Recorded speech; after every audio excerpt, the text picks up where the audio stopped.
Voilà. Bonjour Marie Dizière. Bonjour Jean-Philippe. Voilà, je suis heureux de t'accueillir ici. Alors, on va se tutoyer parce qu'on se connaît. Et habituellement, quand j'interviewe des personnes, je leur demande de se présenter, mais je vais pas faire ça. Si tu me permets, je vais te présenter moi. Est-ce que tu es d'accord? Avec plaisir. Voilà. Alors, Avec curi ce que je dirais à propos pour et celles qui nous écoutent, à propos de Marie Dizière, bah, c'est qu'il y a des personnes dont le parcours semble tissé avec le fil de la cohérence intérieure et Marie Dizière en fait partie. Des institutions européennes aux ateliers de création en IME, de la diplomatie au pastel sur trottoir, elle incarne une trajectoire très rare, celle d'une femme qui a choisi d'unir la rigueur de la pensée à la puissance du geste créatif et on va beaucoup en parler. Fondatrice d'Art Epica, elle a posé un regard neuf sur l'art-thérapie, un regard holistique, joyeux, ancré dans les dernières avancées en neurosciences, en épigénétique, en dynamique collective, etc. Et puis son approche, c'est quoi? Ben, c'est créer pour réparer, c'est créer pour libérer, c'est créer pour reconnecter. Elle ne se contente pas de former des art thérapeutes, elle réveille des médiateurs de l'invisible, des accompagnants capables de traverser les silences, de lire dans les formes et d'écouter au-delà des mots.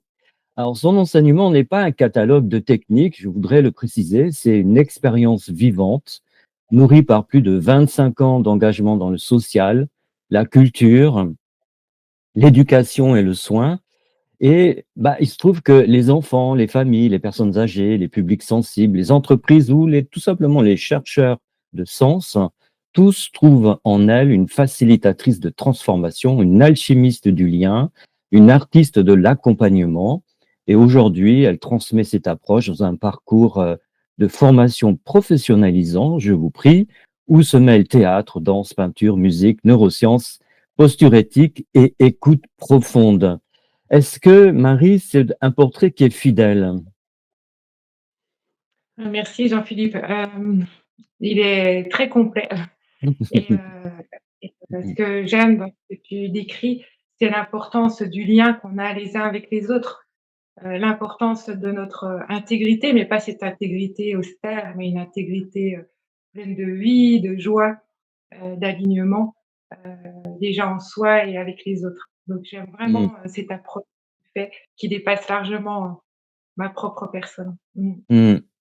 Alors, pour préciser un petit peu la raison d'être de cette interview, c'est que moi, je travaille sur comment se démarquer, comment se différencier, c'est comment amener de la singularité dans son parcours professionnel.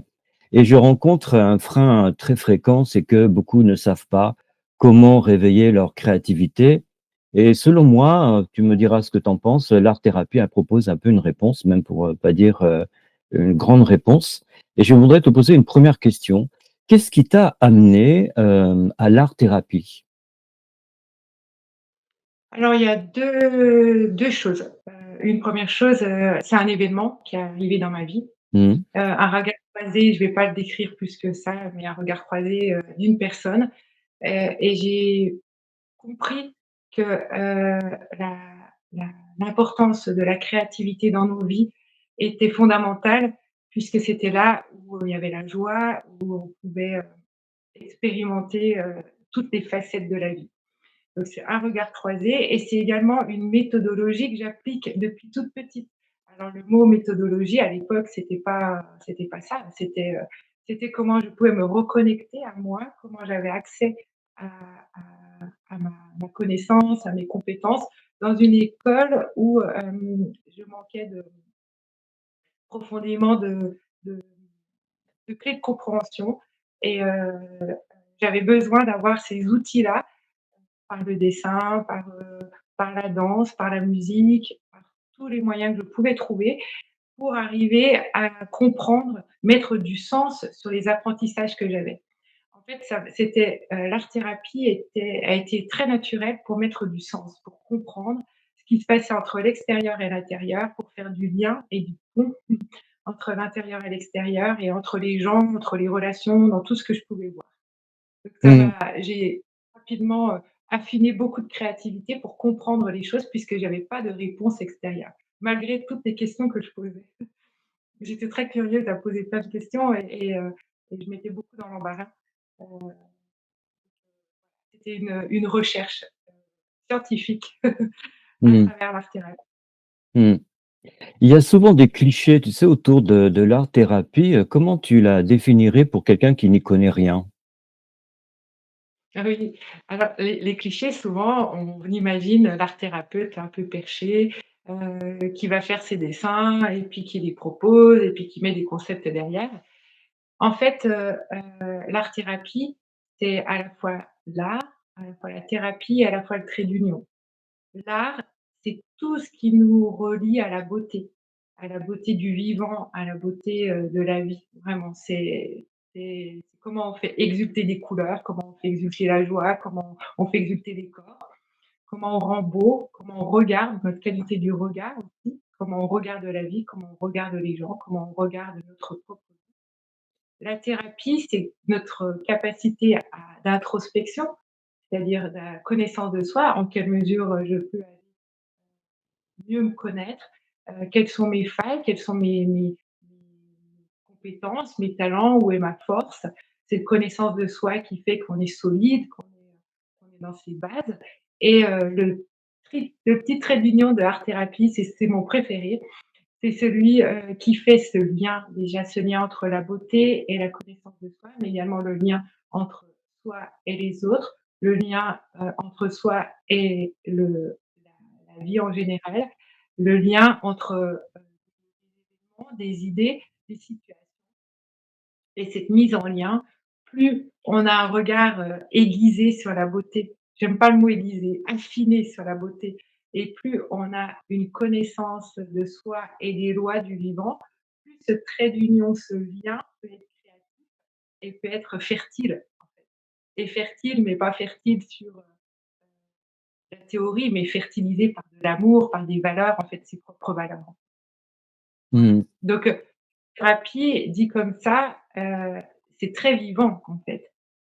C'est pas un outil, c'est pas, ça peut être un outil, mais au-delà de l'outil, c'est vraiment, une connaissance, de soi, une connaissance des mécanismes des lois universelles et des lois naturelles et aussi affiner son regard, un regard tout à l'heure tu parlais d'invisible, mais plus subtil, heu sur, de quelle façon je vais regarder la situation, de quelle façon je vais réécrire cette histoire, de quelle façon, je vais poser, mon attention sur quelque chose et ça, c'est une qualité d'être qui est, indispensable en fait, au développement de notre joie, de notre épanouissement et puis finalement de notre vie sur terre pour qu'elle soit plus paisible et plus harmonieuse.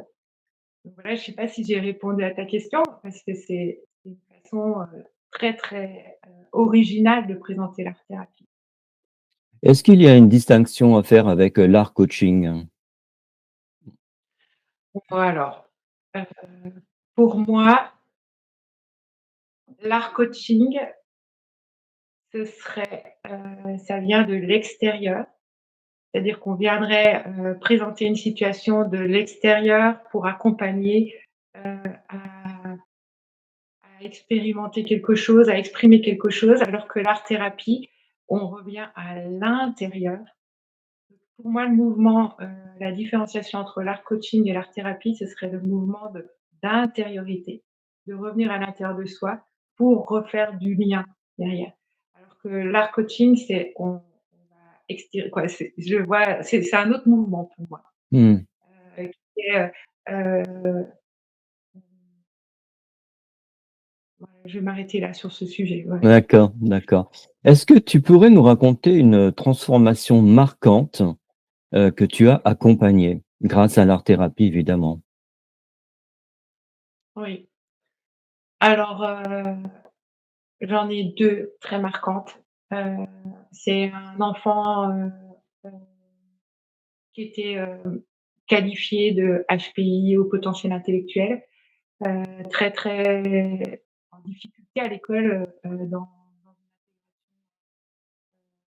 la classe et puis, qui développait des troubles du sommeil, puis des troubles de comportement, puis une certaine anxiété et pourtant, dans une famille très aimante, très soutenante et très attentive et je me rappelle quand il est arrivé, il analysait tout, il regardait et je lui ai juste posé un cahier et un crayon et il était complètement désemparé devant ce cahier et ce crayon en me disant: «Qu'est-ce que je fais?» Je lui dis: «Juste mets-moi une couleur pour m'expliquer ce qui se passe en toi maintenant» et on est passé de couleur en couleur et on est arrivé vraiment à la situation, son endroit où il était bloqué, où il était vraiment démuni, où il se sentait seul, où il se sentait vraiment, en détresse, juste avec, des ponts de couleurs et et en un instant, on est arrivé à établir la situation et petit à petit à remettre un mode d'emploi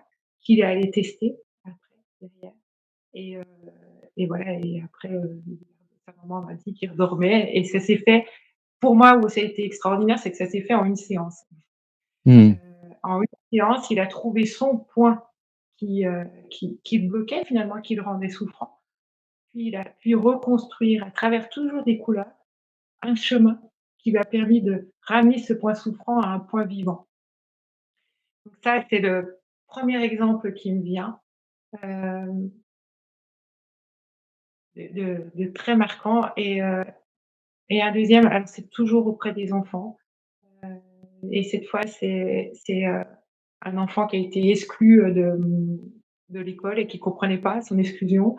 Toujours, quand on parle, d'atypisme, en fait, on parle juste qu'un monde normé, heu, a des fois du mal à inclure, des parcours totalement différents, en fait et l'idée avec l'art thérapie, c'est de permettre à la personne d'intégrer ce monde normatif tout en étant soi-même et finalement de sortir du cadre normatif tout en intégrant le normatif à l'intérieur de soi et en connaissant les ficelles, pouvoir,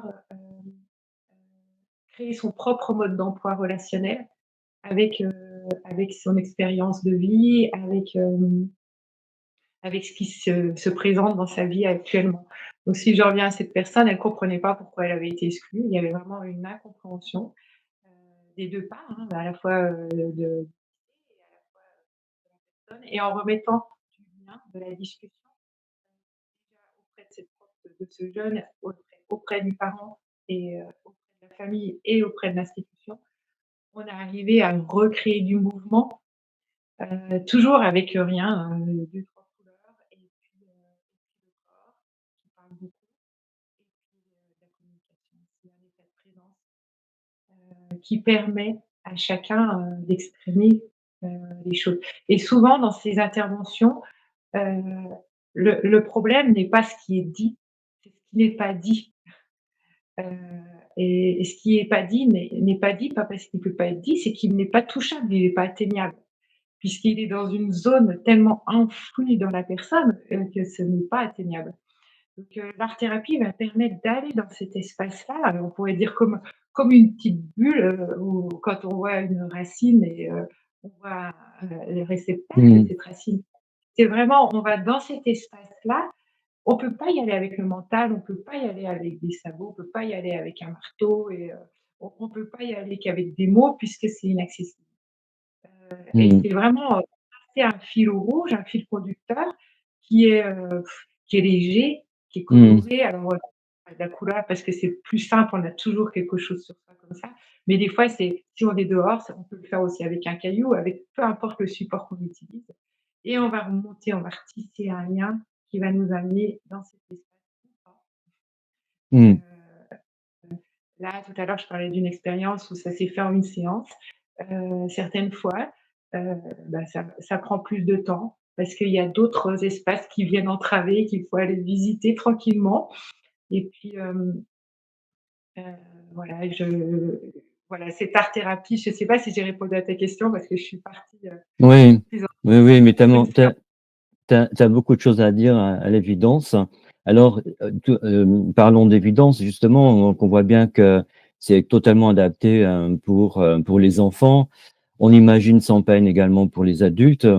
Mais, est-ce que tu dirais, puisque finalement l'art-thérapie, aide à retrouver une forme d'autorisation créative, pourrait-elle également aider, des entrepreneurs, à devenir, suffisamment créatifs pour, explorer, l'art et la manière de se différencier, de se démarquer?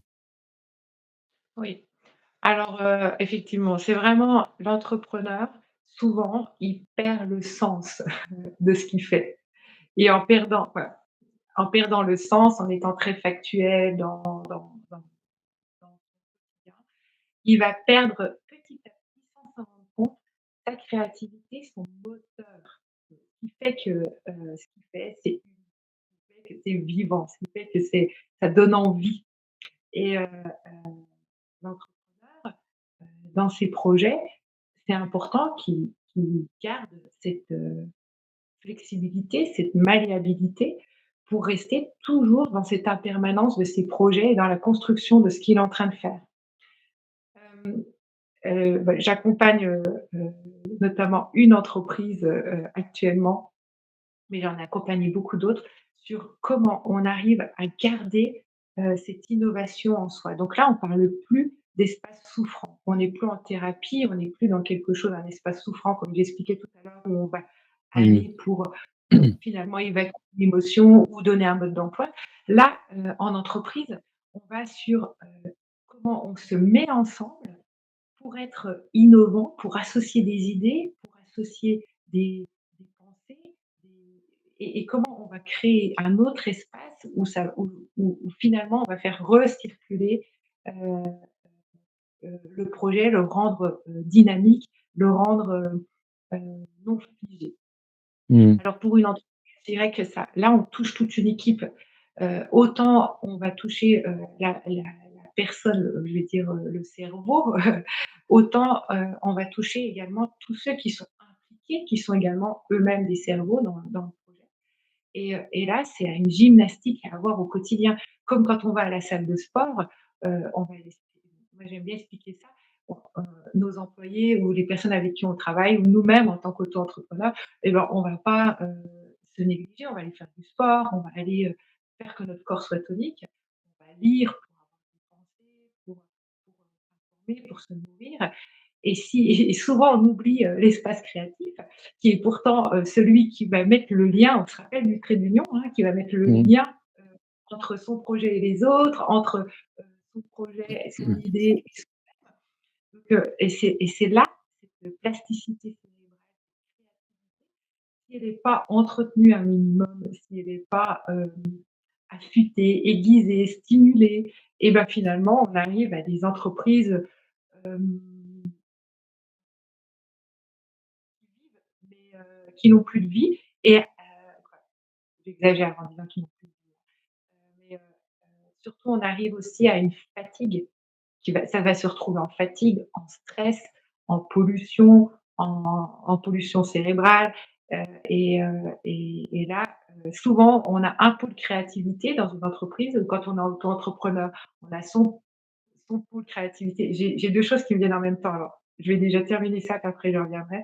Parce qu'il y a à la fois l'assèchement de la créativité, mais il y a aussi la surcharge de créativité.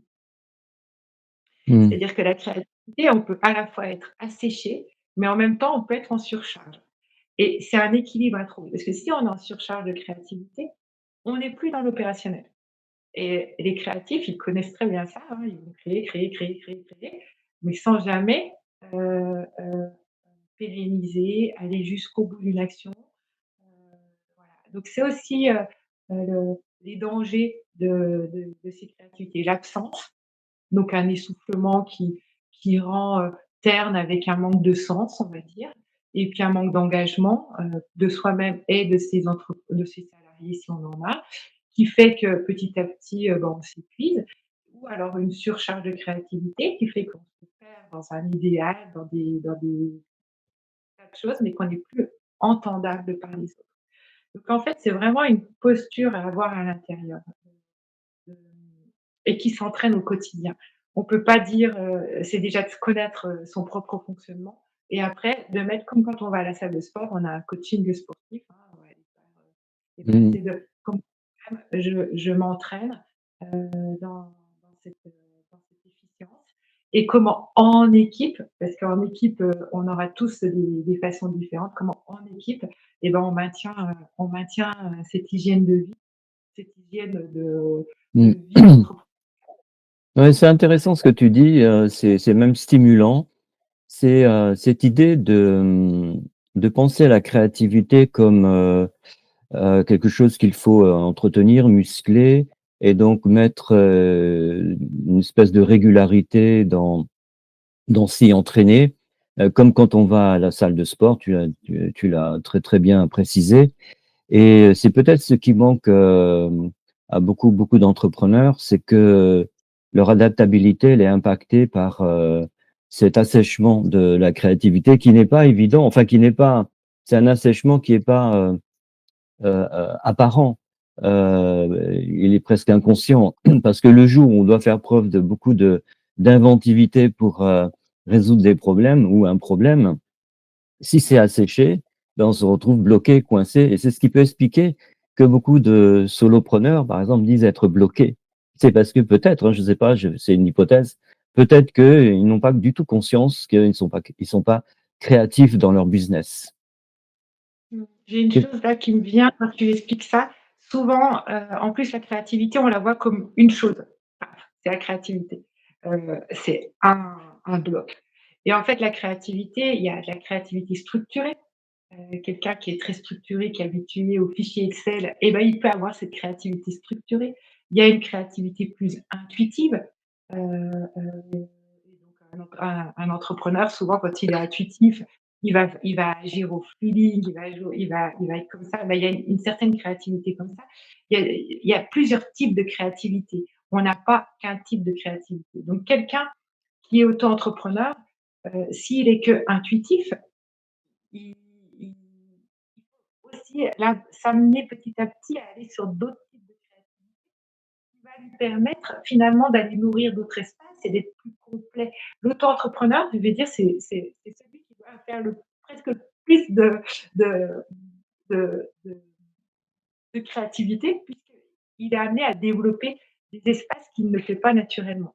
Mmh. J'ai accompagné il y a pas très longtemps quelqu'un qui était très, très bien dans l'intuitif et mais pas du tout dans le structuré, pas du tout, c'était quelque chose qui le paralysait et pour le coup, bah, comment on va remettre un petit peu de créativité dans cet espace-là et peu importe le médium qu'on utilise, hein, on peut utiliser, Mmh. quelque chose de très artistique. La créativité n'est pas que artistique, en fait. On peut utiliser, c'est une, on va dire une gymnastique, qui Mmh. n'est pas cérébrale, qui n'est pas corporelle, qui est au niveau du cœur, heu, Mmh. qui se situe au cœur, mais pas le cœur émotionnel, hein. Ce cœur, ce cœur de vie, en fait. Donc c'est quelque chose qu'on n'a pas d'habitude, on n'a pas l'habitude d'en parler. Quand on en parle d'un cœur, émotionnel style Hollywood, mais c'est pas de celui-là que je parle. C'est ce cœur de vie, en fait et l'auto-entrepreneur, même tout le monde, dans ce cœur et après relier l'intelligence, émotionnelle intellectuelle que j'ai là et l'intelligence corporelle et l'intelligence émotionnelle également. Puisque cette intelligence émotionnelle est aussi importante à maîtriser. Mmh. Donc, le créatif, il est vraiment situé dans cet espace-là, mais qui relie tout. Mmh. D'accord. Alors je sais que, tu formes, beaucoup de gens à devenir, art thérapeute. On va en parler d'ailleurs dans un petit instant. Mais, comment, je serais curieux de savoir comment ressortent, les personnes, d'une séance en art-thérapie? Quel est leur état d'être quand tu fais une séance? Alors, l'art-thérapie, il y a 2 notions qui me sont importantes à dire. C'est la première, c'est que c'est basé sur le jeu, le mouvement, heu, quelque chose de très ludique et il y a pas d'intention de résultat. on ne cherche pas un résultat en art-thérapie. On est, c'est tout. Mmh. On permet Ouais, c'est d'être. intéressant. Mmh. Donc quand quelqu'un vient en art-thérapie, on laisse être ce qu'il doit Mmh. être Mmh. et l'art thérapeute, il est juste là pour, sécuriser, pour permettre à l'être, de s'exprimer et heu et de lâcher toutes ces contraintes d'obligation de résultat. Mmh. Voilà. Donc en règle générale, c'est tellement inclusif que la personne sort,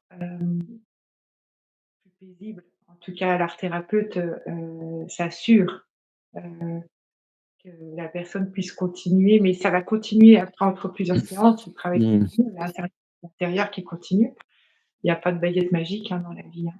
Mmh. C'est traversé par un processus, c'est comme dans tout dans la vie, hein. Donc je dirais vraiment ça, ces 2 notions-là qui me sont vraiment importantes et si j'en rajouterais une, c'est la simplicité dans le sens essentiel.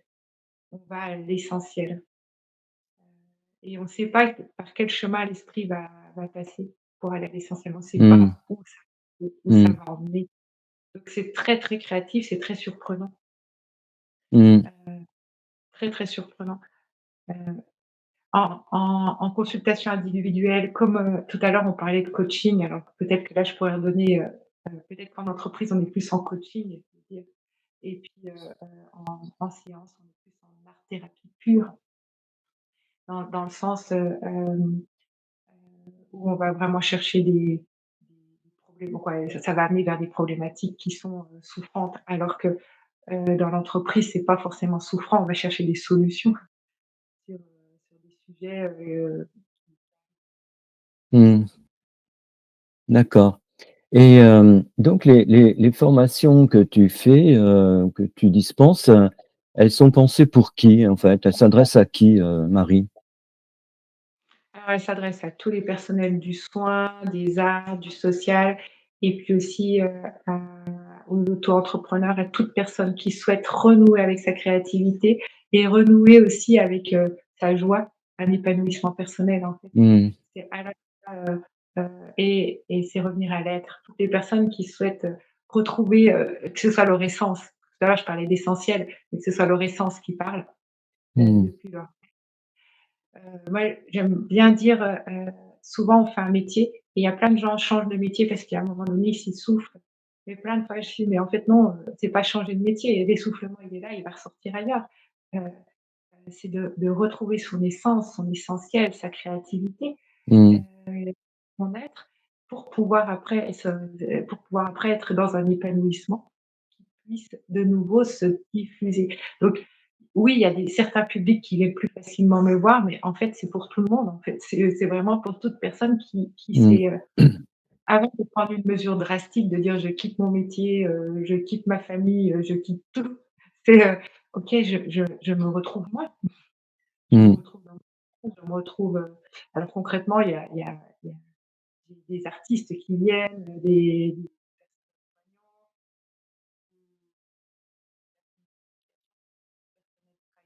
social, des entrepreneurs, voilà et il y a des personnes aussi en ressources et c'est aussi amené à être hors crise. Cette formation, elle pourrait intervenir hors crise, c'est-à-dire hors, rupture, les gens Mmh. qui arrivent, ils me disent: «Marre, je me sens plus à ma place, j'ai plus de sens dans ce que je fais, je suis devenue, je me perds quoi» et en fait, cette formation, elle serait presque à prendre comme j'aimerais ne pas être qu'en pompier, mais être aussi en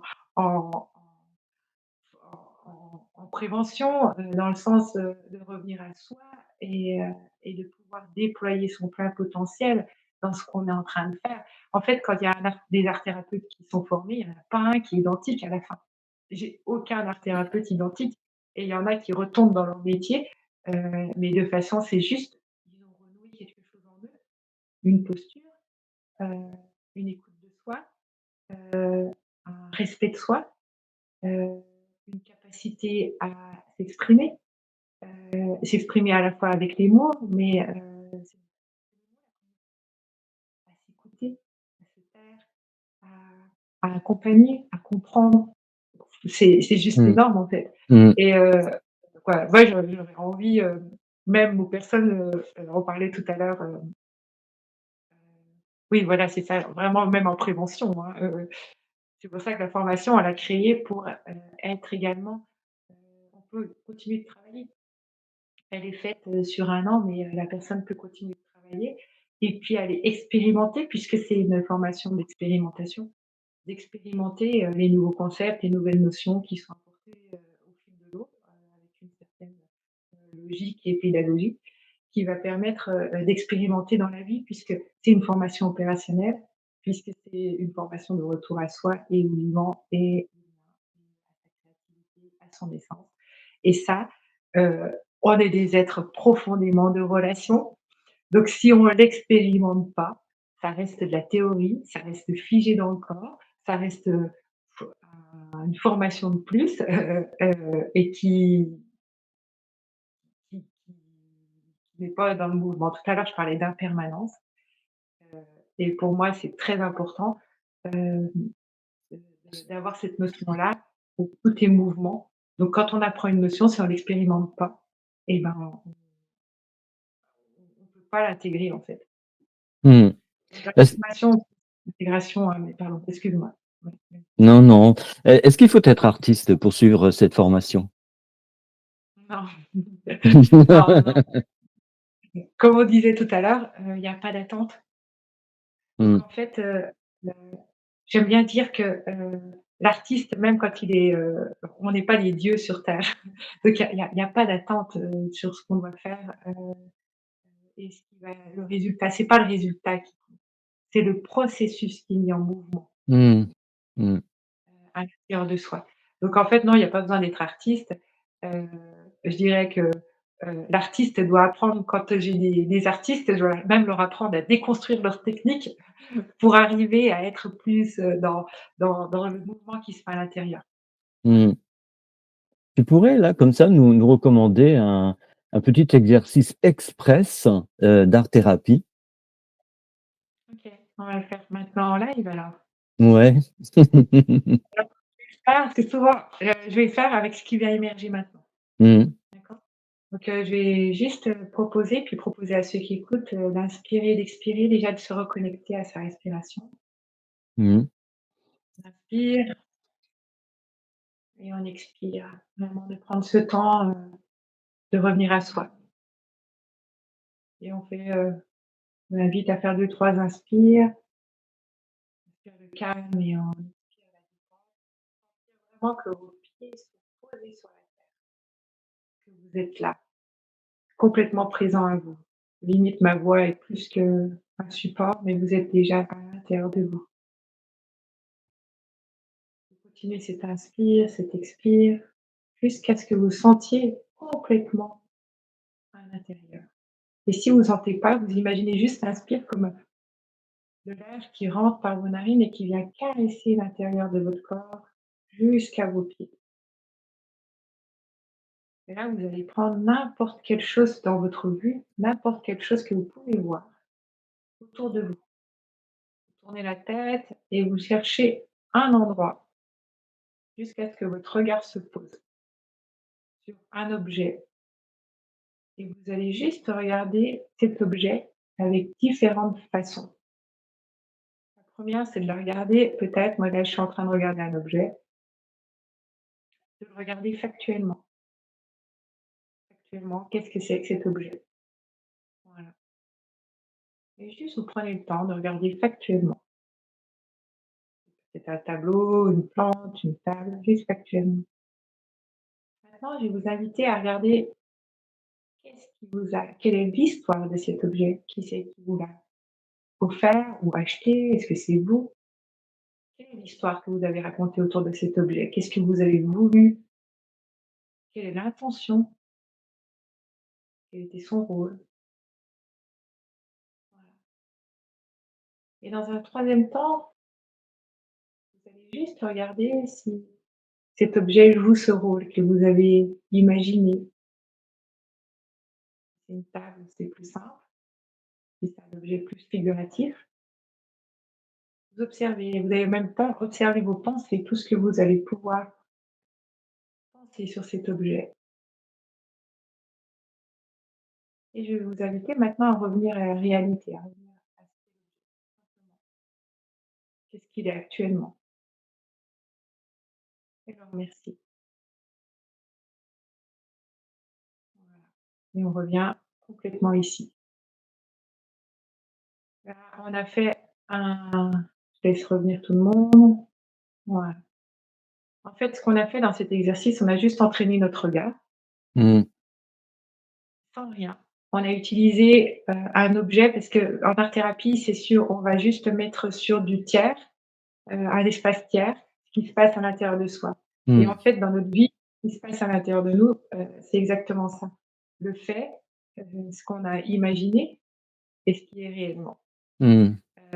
Et en fait, c'est ce petit travail-là, on peut d'ailleurs les personnes qui suivent ça, si elles veulent utiliser, un petit peu, réveiller leur, créativité, peuvent s'amuser à faire ça de temps en temps, à regarder un objet et puis juste laisser, passer les pensées et voilà et là, on a utilisé zéro support, zéro pastel, feutre, on est arrivé juste sur un objet du quotidien en 2 secondes et je ne sais pas si ça vous a amené si toi ça t'a amené à quelque chose ou pas?